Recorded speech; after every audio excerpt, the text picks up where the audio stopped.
Lanessa, olá, tudo bom? Tá me ouvindo, Lanessa?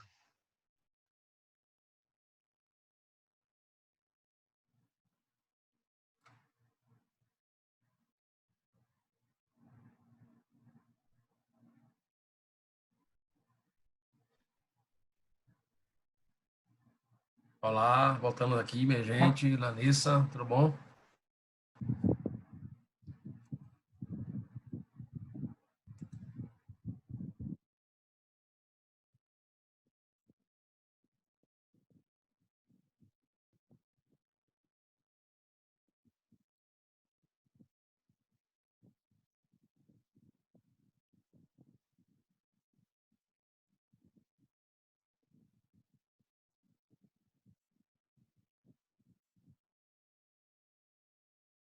Lanessa, tá me ouvindo? Tudo em paz?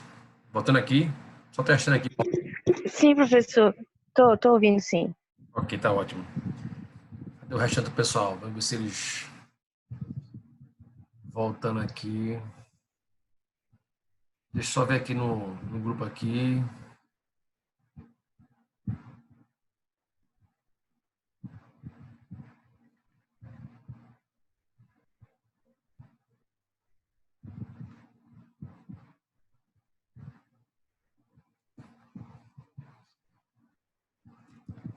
Vamos lá, né? Deixa eu esperar só mais um minutinho para ver se Daniel e...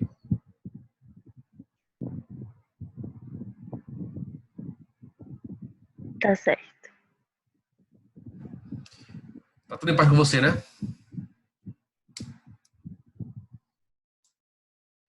Como?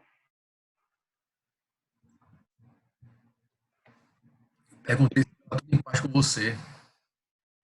Ah, sim, tá sim, graças a Deus.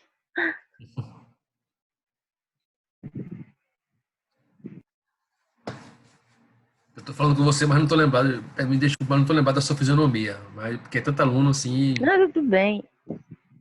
E é que eu sou novata também, eu acho que é difícil lembrar. Ah, você é novato, é?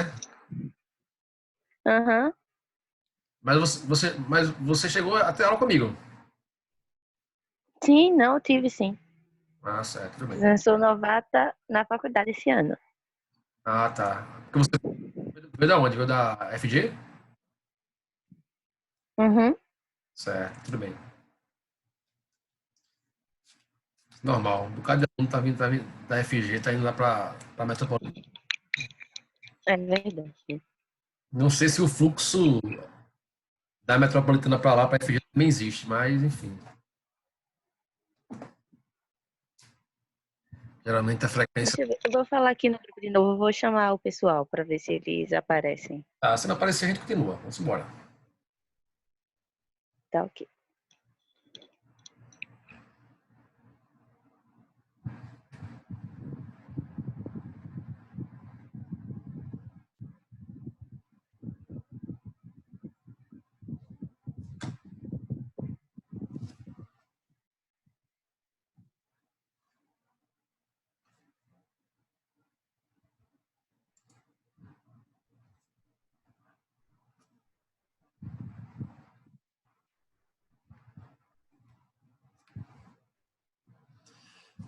Maurício vai entrar na sala.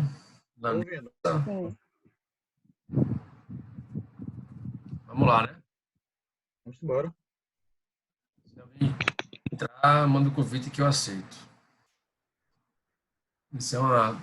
Eu não coloquei a entrada automática porque também foi uma forma de a gente se precaver por questão de segurança, tá?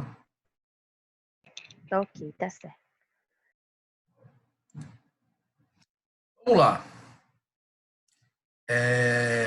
Falar. Eu terminei, deixa eu ver. Foi. Isso. Fala agora de um assunto interessantíssimo, tá? Mutação constitucional. Isso é um termo.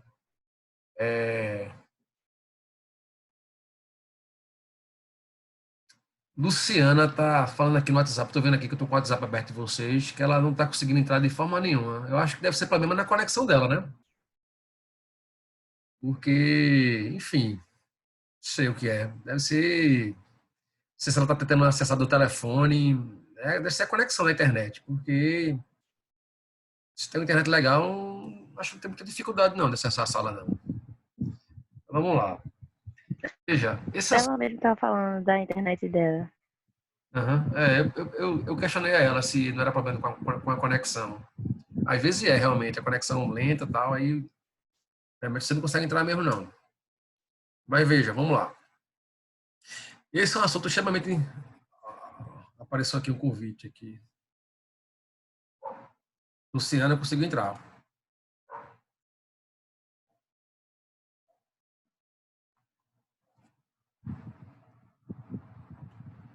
Luciana, seja bem-vinda, querida. Conseguiu entrar finalmente, né? Ela entrou e caiu. Caiu. É.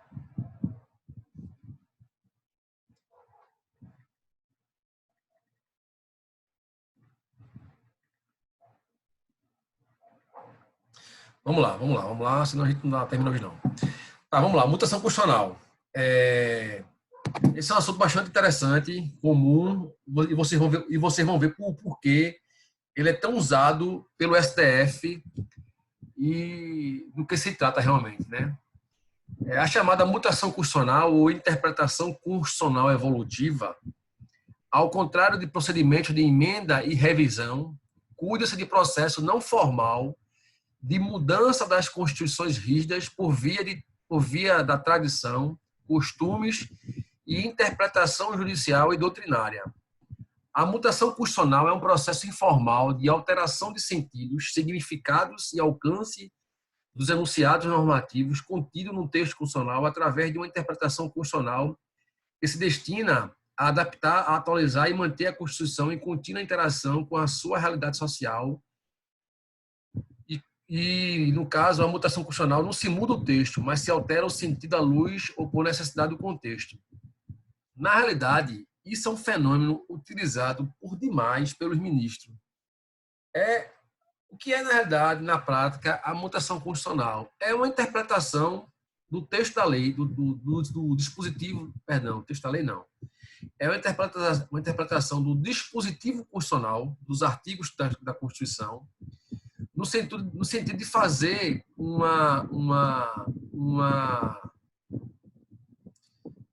sentido de fazer uma atualização do dispositivo constitucional com o ordenamento atual de algum contexto político e social que esteja vigorando neste momento. Um caso prático.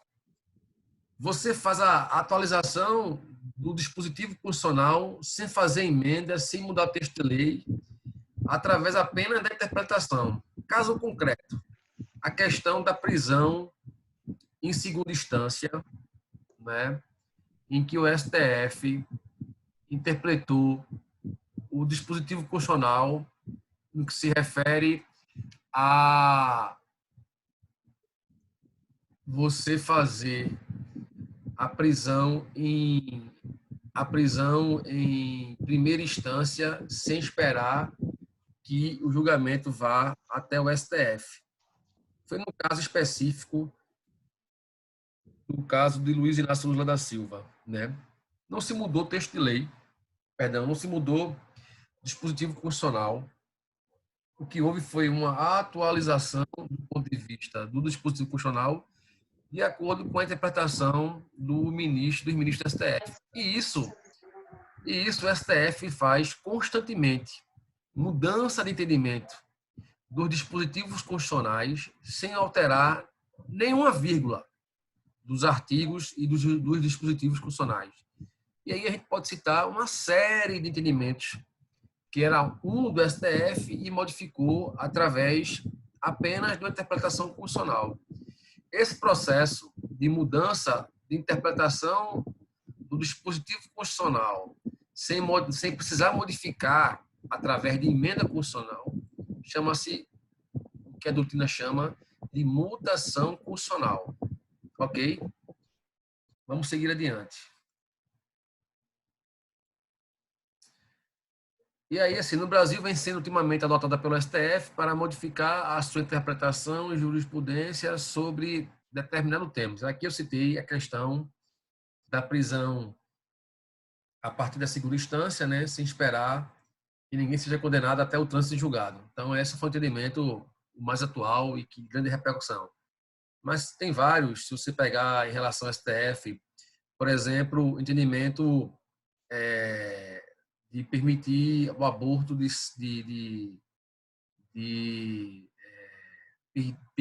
permitir o aborto de gestantes que sabem que o feto não vai Anencéfalos.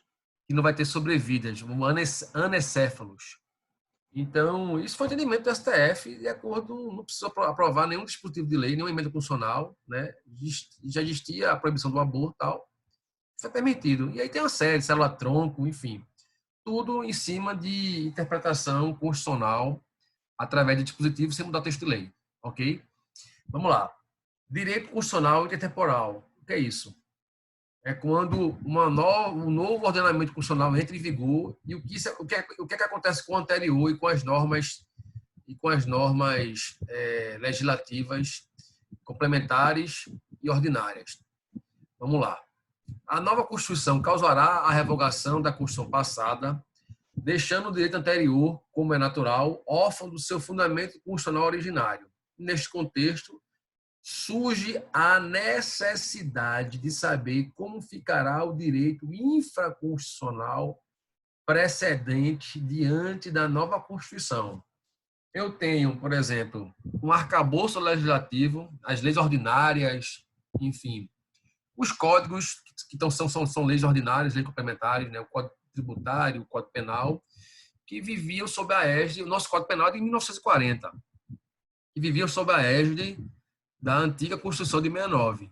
O que acontece com essas legislações que tinha um arcabouço guiado pela Constituição anterior e que esta foi revogada por uma posterior? O que acontece na realidade? Aí que nós vamos entrar justamente no princípio da recepção, certo? Então, o que acontece? Com o princípio da recepção, a revogação da Constituição anterior, o direito infraconstitucional existe à época e que dela é extraída, perdão. E o seu fundamento de validade pode se deparar com as seguintes situações: vai ser recepcionado pela nova Constituição ou vai ser revogado por ela? Porque eu tenho uma nova Constituição que é aprovada e que revoga a anterior. Por exemplo, o Código Tributário da gente é uma lei ordinária que foi aprovado antes da Constituição de 88. O Código Penal da gente é de 1940. O Código Comercial da gente é de 1938 ou 1940. Também é muito antigo o nosso Código Comercial. Então, o que acontece na realidade? É recepcionado ou não? Então, pelo princípio da recepção, será recepcionado em conformidade de acordo com a matéria, com a nova Constituição, recebendo dela o seu novo fundamento de validade. Assim, o princípio da recepção é o fenômeno pelo qual a Constituição nova recebe a ordem normativa antiga, infraconstitucional anterior, surgida sob a égide das constituições precedentes, se com elas tais normas forem substancialmente compatíveis, ainda que formalmente não sejam. O que é isso? Elas têm que ser compatíveis de acordo com a matéria, né? De acordo com os dispositivos constitucionais, mesmo que não seja de forma formal. Por exemplo, eu tinha um quórum que, para aprovar uma lei ordinária, vamos supor que era 2/5 do plenário, ou era 1/5 dos presentes. Se a nova Constituição muda o quórum, tudo bem, é uma questão meramente formal. Mas o aspecto material, o texto da lei, no caso, se estiver de conforme com a nova Constituição, ela não será revogada. Um exemplo prático é o Código Tributário Nacional, que originalmente era uma lei ordinária, mas foi recebido pela Constituição de 88 como lei complementar, porque a nova Constituição de 88 estabeleceu que o quórum que era previsto anterior para a lei ordinária passou a ser previsto para a lei complementar. E o Código Tributário foi aceito no nosso ordenamento como uma lei complementar, mas os dispositivos materiais, a matéria, os assuntos tratados não eram inconstitucionais de acordo com a nova Constituição de 88. Então, toda a legislação ordinária, complementar, todas as leis que não estão afrontando a Constituição de 88 foram absolvidas pela o novo ordenamento de 88. Por isso que você tem várias leis de 60, de 70, que ainda estão em vigor, porque foram recepcionadas pela Constituição de 88. Entenderam? Então, se existe uma legislação que está de acordo com a Constituição de 88, ela é aceita. Alguém está querendo entrar aqui, deixa eu ver quem é. Emily.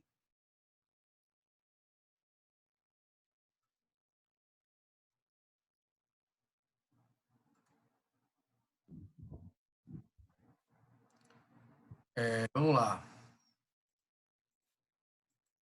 Alguém mandou aqui convite.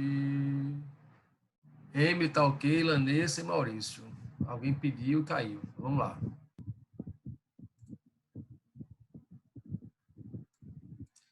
Emily, Lanessa e Maurício caiu.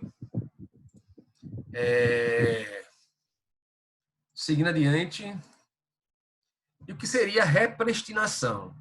Entende-se por repristinação o restabelecimento da norma revogada em razão da revogação da norma revogadora.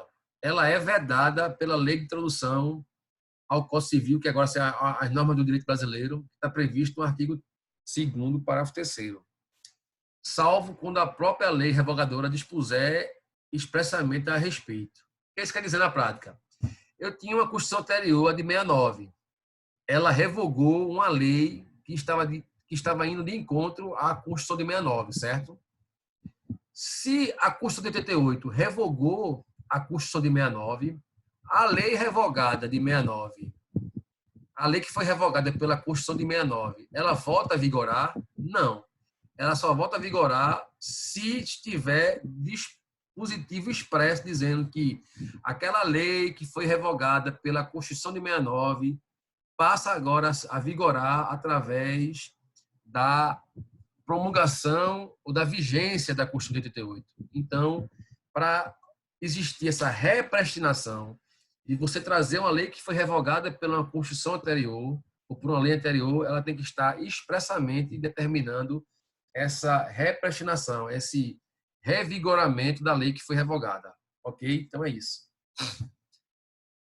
E o que seria o fenômeno da desconstitucionalização?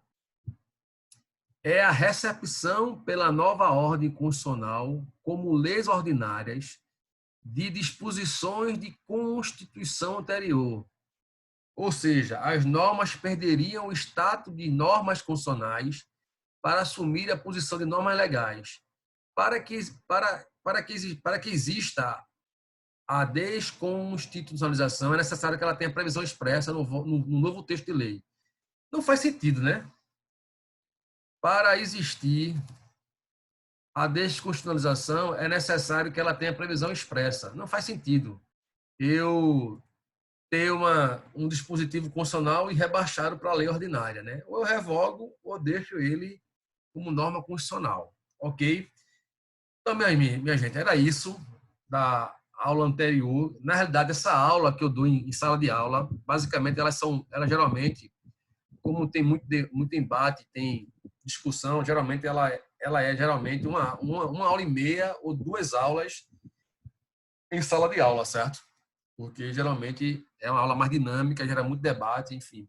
Poder constituinte é um assunto muito instigante, né? A gente pode aqui trazer vários debates do dia a dia do STF, mas como a aula virtual é uma aula mais dinâmica, sem muita interação, ela foi um pouco mais rápida, tá? Mas basicamente é isso. Eu vou agora, mudar a tela e vou colocar o assunto que eu coloquei hoje no portal. Só um minuto. Tá?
Pessoal, estão me ouvindo, né?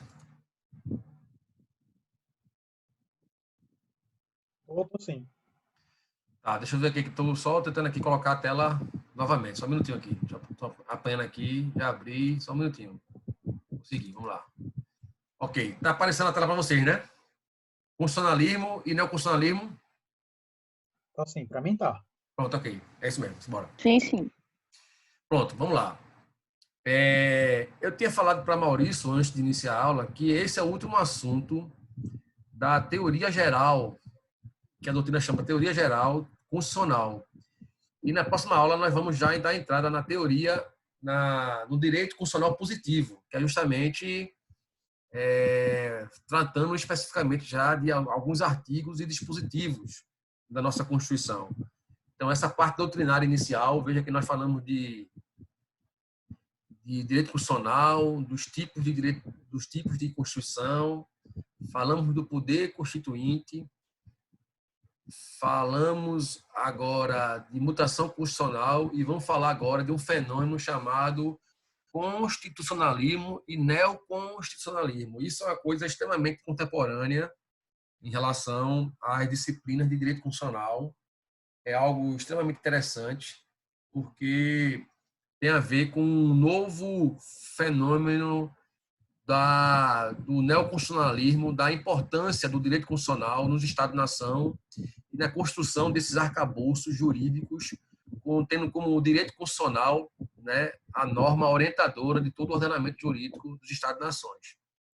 Então, o que seria o constitucionalismo? Né? O constitucionalismo pode ser entendido como um movimento político-social cujo objetivo é a limitação do poder estatal. Por óbvio, o constitucionalismo não foi um movimento homogêneo em todos os estados. Mas quando é que teve origem o constitucionalismo? Né? Então, o constitucionalismo surgiu, primeiramente, o constitucionalismo antigo, teve origem na antiguidade clássica, no seio do povo hebreu, que se organizava politicamente por meio do regime teocrático. Os detentores do poder estavam limitados pela lei do Senhor. Posteriormente, teve o constitucionalismo medieval, na Idade Média, através, a grande manifestação foi a Carta Magna inglesa, de 1215, que representou a limitação do poder monárquico. E, posteriormente, o constitucionalismo moderno, né, anos mais à frente, na Idade Moderna, a doutrina identifica novas manifestações do constitucionalismo, como a Petition of Writs e o Habeas Corpus Act e o Bill of Rights. Trata-se de documentos que garantiam a proteção dos direitos fundamentais, visando limitar a ingerência estatal e controlar o poder político.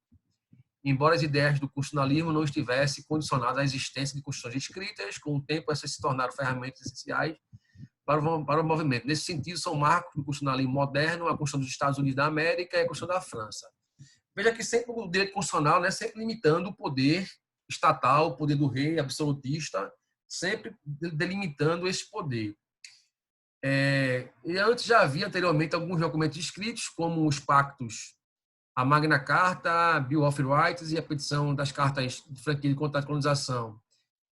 O constitucionalismo moderno nasce como um forte viés liberal, consagrando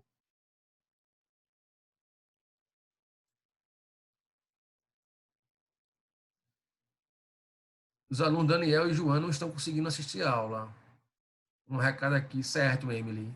Mas peça para eles entrarem, ele não está conseguindo nem entrar na sala, porque a sala comporta muita gente, não tem limitação. Daniel estava com a gente desde o início, não foi? Não sei o que estava vendo, não.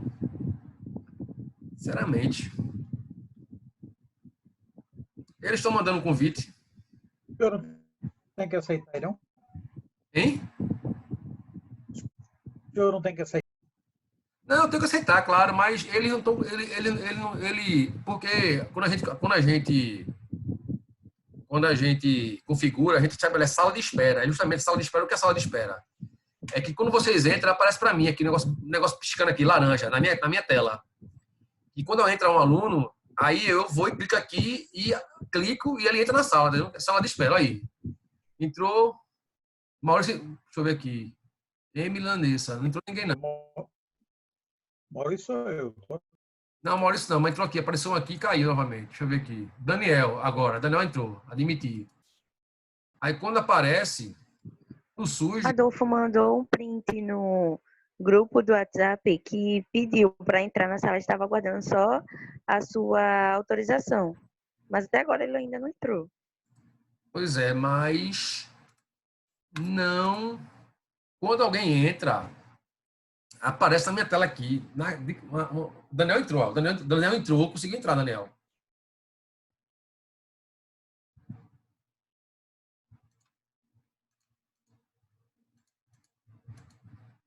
Daniel, Daniel conseguiu entrar. Eu acho que é questão de conexão, porque quando entra, aparece na minha tela aqui que entrou um pedido de aluno novo, que a gente chama sala de espera, e eu clico e ela acessa.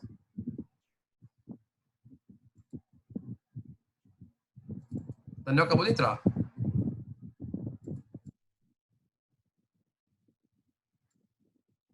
Questão de conexão. Podemos continuar? Por mim, sim. Podemos. Daniel já está na sala já, Daniel. Podemos, professor. Ok. Eu acho que é problema de conexão. Podemos. Pronto, Daniel. Seja bem-vindo aí. Vamos lá. Tá. Então, veja, minha gente. Sim, voltando aqui, tá? Obrigado. O pessoal que está com dificuldade de entrar, eu acho que é conexão, porque conseguir entrar aqui não tem problema. Você entra diretamente na sala de espera e eu coloco para dentro aqui da sala da gente aqui. Isso é também é uma questão de segurança. Na verdade, ele estava dando uma informação a mim que eu poderia estar bloqueado no Zoom. Mas não pode, não pode. Não tem bloqueio, não. Você está com convite, entendeu? Às vezes, eu acho que é questão de conexão. Mas, sim, vamos lá.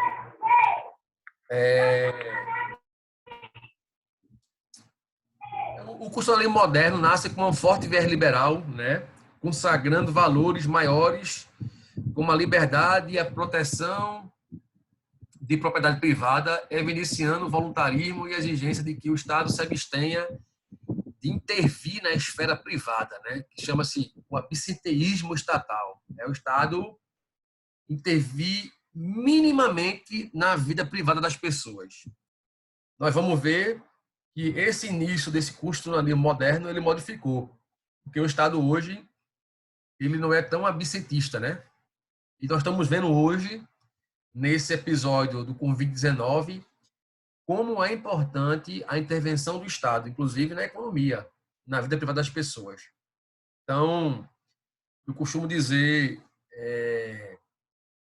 essa questão do liberalismo, do Estado mínimo, nós estamos vendo agora a consequência desse absenteísmo estatal, como ele foi equivocado. Inclusive, eu estava vendo até essa semana, ontem, inclusive, nos Estados Unidos, um editorial do Washington Post, falando, vejam, o Washington Post, que é um jornal mega ultra liberal, inclusive apoia descaradamente os republicanos nos Estados Unidos, fazendo uma espécie de meia-culpa, falando que essa questão do Estado mínimo precisa ser revista no mundo todo.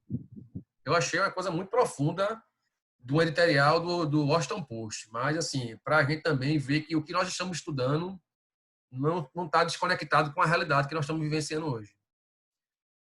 Então vamos lá. Com a exceção do constitucionalismo moderno, também surgem novas ideias e práticas, dentre as quais citamos a separação de poderes, a proteção e garantia dos direitos e a supremacia constitucional, certo? Vamos lá. E o que seria justamente esse neoconstitucionalismo, também chamado de constitucionalismo contemporâneo? É o que nós estamos vivenciando hoje.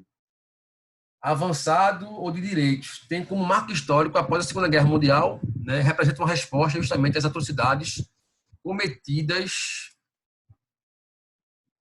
pelos regimes totalitários, nazismo e fascismo, e justamente por isso tem como fundamento a dignidade da pessoa humana.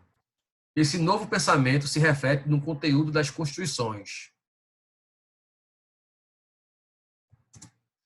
Se antes elas se limitavam a estabelecer os fundamentos da organização do Estado e do poder, agora passa a prever valores e opções políticas gerais, né, redução das desigualdades e específicas, obrigação de provimento do Estado. O ministro Roberto Barroso, né, Barroso, de forma bem objetiva, nos explica que o neoconstitucionalismo identifica um amplo conjunto de modificações ocorridas no Estado e no direito constitucional.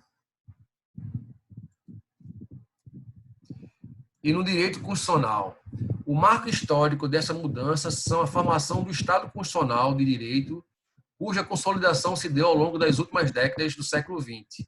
Este Estado começa a se formar no pós-guerra, no pós-Segunda Guerra Mundial, em face do reconhecimento da força normativa da Constituição.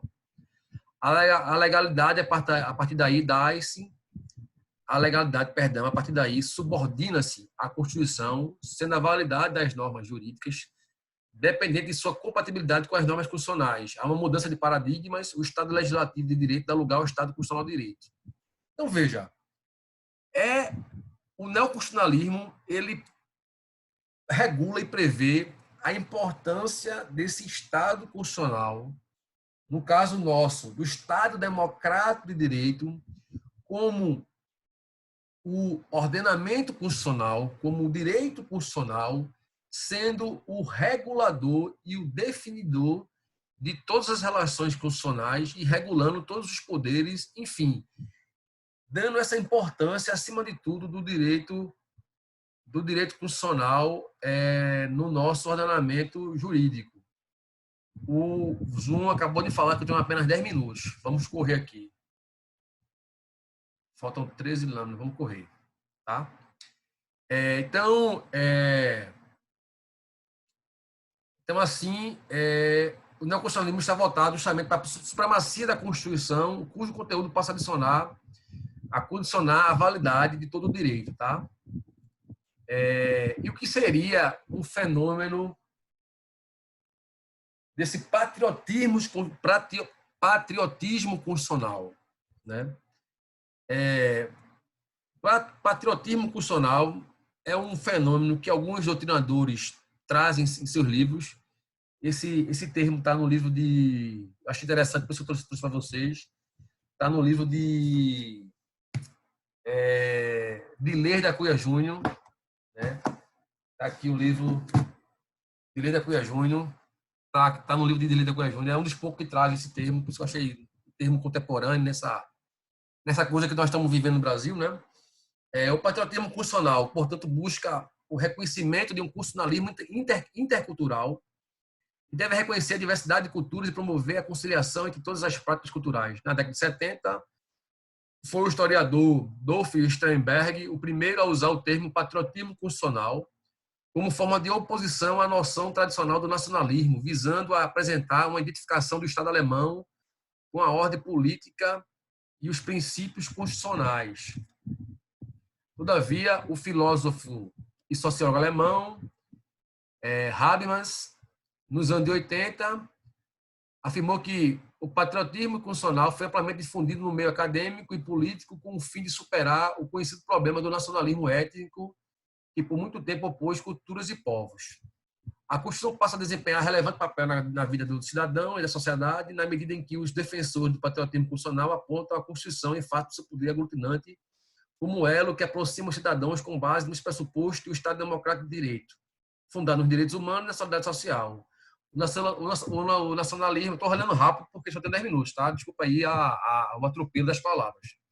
O nacionalismo, que esteve vinculado às questões éticas e culturais, é abandonado para se adotar um patriotismo constitucional associado aos fundamentos do republicanismo. Veja, nós estamos vendo muito isso também, né? Essa questão de uma espécie de um patriotismo constitucional meio híbrido, né? Com questões ainda nacionalistas, sectárias, né? Um conteúdo um pouco ainda meio que nacionalista e meio divisionista, mas eu trouxe esse termo justamente para vocês também se inteirarem que é um dos poucos autores que trata desse termo patriotismo constitucional. Um assunto de extrema importância, inclusive tese de mestrados e doutorados, chama-se transconstitucionalismo. E nós temos um pernambucano, um dos maiores expoentes no nosso ordenamento jurídico, né, inclusive internacional, o professor Marcelo Neves. Ele é pernambucano, certo? Mas é professor da UNB. É uma sumidade neste tema, tem vários livros nesse sentido, e é um tema extremamente atual, um tema extremamente dessecado com tese de mestrado e doutorado na área de direito constitucional. Então, que sinteticamente eu trouxe aqui para vocês em relação ao transconstitucionalismo, tá? Empolgado pelo neoconstitucionalismo, o novo direito constitucional, cujas bases teóricas ainda estão em construção, tem revelado situações problemas que não podem ser solucionados pelo direito constitucional clássico ou moderno. Na contemporaneidade, em razão da maior integração da sociedade mundial, os problemas centrais do constitucionalismo moderno, direitos humanos e limitação do poder, deixam de ser tratados apenas no âmbito dos respectivos estados e passam a ser discutidos em diversas ordens jurídicas, inclusive não estatais, que muitas vezes são chamadas a oferecer respostas para a sua solução. O professor Marcelo Neves propõe que isso implica uma relação transversal permanente entre as distintas ordens em torno dos problemas constitucionais comuns. O que é que o professor Marcelo Neves propõe? Ele propõe que mesmo os Estados-nação, tendo seu direito constitucional, ele não pode estar desconectado com o direito constitucional mundial. Por isso que ele traz essa terminologia, o transconstitucionalismo. Ele transborda, ele transparece, ele se sobrepõe à questão do direito constitucional meramente interno, em cima de valores, né, valores universais, como a dignidade da pessoa humana, como a igualdade, a liberdade, enfim, são valores universais que este transconstitucionalismo eles têm que estar sempre dialogando com os diversos direitos constitucionais e os diversos direitos Estado-nações. Então, o direito constitucional, portanto, afasta-se de sua base originária, que sempre foi o Estado, para se dedicar às questões transconstitucionais, que são aquelas, segundo Neves, que perpassam diversos tipos de ordens jurídicas e que podem envolver tribunais estatais internacionais, supranacionais e transnacionais, arbitrais, na busca de sua solução, né? Globalização do direito constitucional doméstico. Então, o professor Marcelo Neves ele propõe justamente essa globalização do direito constitucional doméstico e vai mais adiante. Ele coloca como algo prático, né, que os Estados-nações não se submeteram apenas aos tribunais internacionais, mas também se submeter, né, a uma espécie de uma mediação internacional desses valores, dessas normas constitucionais, uma espécie de transações internacionais de forma arbitral. É um negócio muito vanguardista, né? Essa interlocução pode ser de várias formas. Pode decorrer da vinculação das ordens jurídicas estatais às decisões das ordens jurídicas internacionais. Exemplo, a sujeição do Brasil às decisões emanadas da Corte Internacional de Direitos Humanos em razão da adesão ao Estado brasileiro às disposições da Convenção Americana de Direitos Humanos, CAD. Uma coisa, vocês, por exemplo, o caso concreto que aconteceu, acho que aconteceu hoje ou foi ontem. O governo Bolsonaro ele foi denunciado agora, devido a essa questão do posicionamento de Bolsonaro em relação ao Covid, né, de não ficar na quarentena, foi denunciado à Corte Interamericana de Direitos Humanos, de acordo com o Pacto de Costa Rica, né? Isso é só um exemplo prático. Se vai ser aceito essa denúncia, se vai ser condenado, é outra história. Mas, por exemplo, o Estado de Pernambuco hoje esteve na Corte Interamericana devido ao complexo prisional Aníbal Bruno, né? Pelas violações que existiam lá, enfim, das coisas subhumanas, também foi denunciado e foi aceito essa denúncia em relação ao governo do Estado de Pernambuco. Então, só para exemplificar como funciona essa questão do transconstitucionalismo. Eu só tenho 2 minutos, vamos lá. Então, Marcelo Neves explica que o transconstitucionalismo não tem nada a ver com o conceito de constitucionalismo internacional, supranacional, estatal ou local. relacionado, o conteúdo está relacionado, perdão, o curso está relacionado à existência de problemas jurídicos constitucionais que perpassam as distintas ordens jurídicas, sendo comuns a todas elas, como, por exemplo, os problemas associados aos direitos humanos. Neste caso, impõe-se um diálogo entre as distintas ordens jurídicas, a fim de que os problemas que eles são comuns tenham um tratamento harmonioso e adequado entre ambos, certo? E, por fim, eu trouxe aqui um caso prático para vocês responderem, para vocês verem que isso foi da prova da OAB de 2015, como esse sistema é atual do neoconstitucionalismo, tá? Foi só para vocês terem noção de que o que nós estamos tratando em sala de aula é o que vem sendo discutido pela academia e pelas bancas examinatórias. Pois bem, conseguimos cumprir, né, a nossa proposta de dar aula hoje em relação ao assunto da aula passada e hoje. Espero que tenha sido, de acordo com vocês, cumprido com a expectativa de vocês. Vamos continuar nessa pisada. Na próxima aula também, no mesmo horário, estaremos aqui no Zoom, tá? E dizer a vocês que, infelizmente, né, nessa loucura que nós estamos vivenciando hoje, é a forma que nós conseguimos de se conectar, mas espero que realmente vocês continuem bem, né, e que a gente saia dessa, né? A questão é séria, requer cuidado, e por isso a gente precisa se cuidar em relação ao Covid